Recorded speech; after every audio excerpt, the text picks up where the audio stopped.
Hey guys, and welcome back to episode 62 of the Sim Racing Show. And this week, things just got brutal for Forza Motorsport because Turn 10, the team behind every single Forza Motorsport so far, has reportedly, I want to emphasize the word reportedly, lost half of its staff in one go. So you heard it right, 50% gone. They're saying core developers, big names, even the audio legend Mike Caviezel, the guy who worked on GT Sport and GT7. So what does it mean for Forza and how does it affect Gran Turismo 7? We're going to talk about it all in a second, but we do also have some big F125 news because patch 1.06 has finally fixed the weird top speed bug, improves, they say, wet racing, and they say dials in VR for PC players.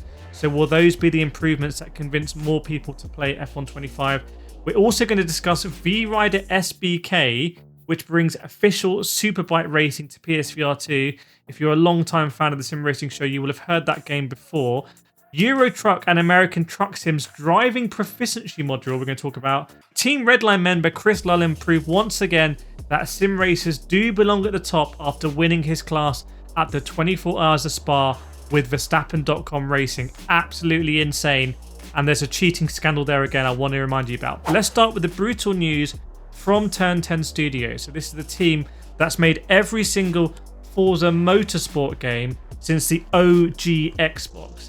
Now, there are people reporting that Forza Motorsport Turn 10 has lost nearly 50% of staff in one hit. So can you imagine that? Just looking next to you and half the people are gone. Now, that is unconfirmed, but there's been big cuts there. What's happened? What does this mean for Forza? And what does it affect Gran Turismo 7? So this is a big cut that's come as part of another massive round of layoffs across Microsoft Gaming, timed right at the end of their financial year. And this time it's hit hard. It isn't just Turn 10, it's lots of other studios as well. Remember, Forza Motorsport was meant to be built from the ground up, so not, a continuation of Forza Motorsport 7, but the ground up. They hired people like the audio legend I mentioned earlier from GT Sport and GT7, and Forza Motorsport was awarded Game of the Year when it came out. But that just shows that a lot of these awards are absolute shams because Forza Motorsport wasn't the best game at launch. I voiced a lot of frustrations about it. The replays didn't work. The photo mode didn't work. The online was a bit buggy in terms of filling up the grids. The driving standards were atrocious. And that has got better with time. There is now NASCAR in Forza Motorsport. There's IndyCar in Forza Motorsport. They've done a BMW month. They've done a Porsche month. There's amazing cars in there. They've added loads of tracks as well. But it's still, I think, hampered by the perception of the original launch. And when I look at some of these games I've got here from my Forza collection, that didn't happen with Forza 2. Like when Forza 2 came out, you got it and you knew it was going to be a great game. I had the same thing from Forza Motorsport 3 on the disc. It was a great game. What has happened here? Has Gran Turismo killed Forza?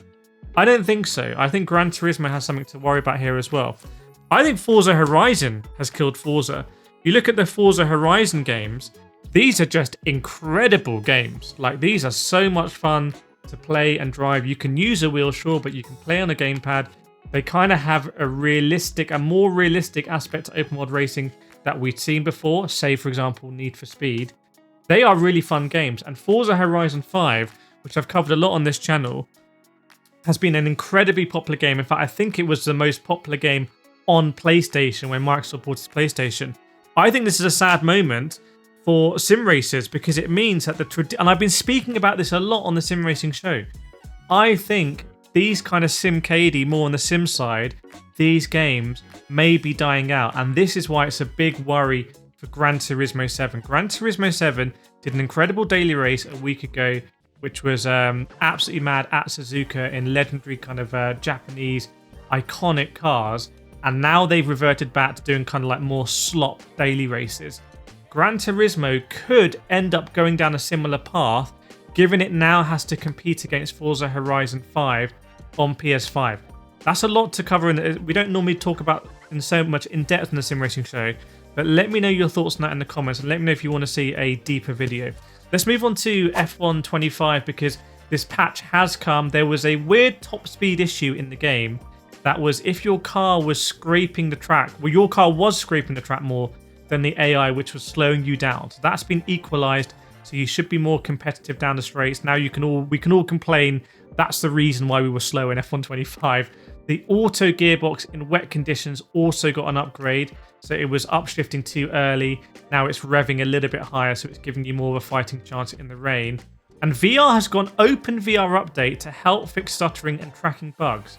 I will check that out. I have a video to come of F1 before the update, and I will compare it with one after the update, because F1 25 isn't amazing in VR, but I think it's a bit better than F1 24, which is terrible. There's also some other bug fixes as well, like sponsor boards and other things that make EA Sports really excited. To be honest, I think F1 25, let's see what happens with the license. Remember, there was a story that we didn't cover because I wasn't able to corroborate it, where people were saying that the license had been ended for F1 25.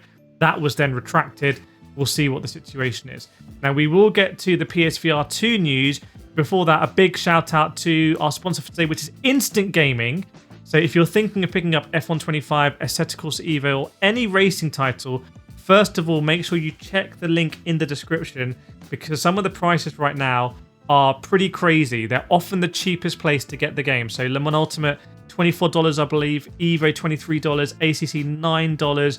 Japanese Drift Master, $24. Even GTA 5 Enhanced, $12. I think that's before sales tax. So go check out the link. It's my affiliate link as well, but make sure you get yourself a deal. Big thanks to Instant Gaming for sponsoring this video. Now let's go into the PSVR 2 news, because there is a new game that's come out, a racing game for PSVR 2. I know you're always asking about it. I want to see it as well, but I just don't see the likes of F1 coming to PSVR 2. I don't think they're good enough to make it work on PSVR 2. So we should celebrate all the racing games we get on PSVR 2. This one is V-Rider SBK. It's the official game of the 2023 World Superbike Championship. So a bit dated now, and it has been on the Meta Quest for a while, where we did cover it back on a previous episode of the Sim Racing Show. But now it's live on PlayStation VR 2 and Steam VR. It does have the official bikes, tracks, and riders. However, I've seen some coverage, people saying it's not really utilizing the PSVR 2 to the full. And this again makes me concerned that we're not going to see a lot of competition for Gran Turismo 7 in terms of racing games on PSVR 2. A game that would be incredible in PSVR 2 is Euro Truck and American Truck Simulator. They've dropped a massive update, and it includes driving tests. So version 1.55 adds a brand new driving proficiency module to both games inside the Driving Academy. It's a proper hard mode, so reversing, parking, threading the needle in tight spaces is a full-on challenge. So if you've ever been someone that said having 21 gears is too easy, go and try that module and let me know how it is.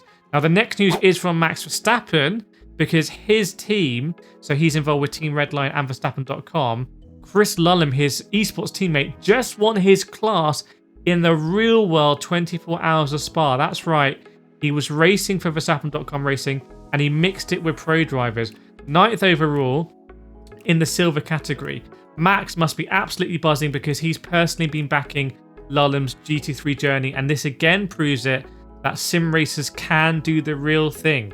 Let me know your thoughts on that. Let me know if you think that you could become a real driver. So this is Sim Racing Show this week. There is more news as well, I believe, with Simucube have brought out a new steering wheel, the Valo GT23. That's all covered in my newsletter. So if you're a Simucube fan, make sure you go to raceread.com and sign up to the newsletter, and I'll see you next time.